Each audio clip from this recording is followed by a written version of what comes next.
You ask Tiger to solve. This deals with linear equations with one unknown. The final result is v equals 5/8. Let's solve it step by step. Swap sides. Group all constants on the right side of the equation. Subtract 1/8 from both sides. Group like terms. Combine the fractions. Combine the numerators.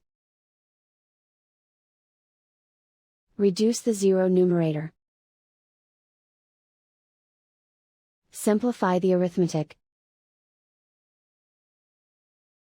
Find the lowest common denominator.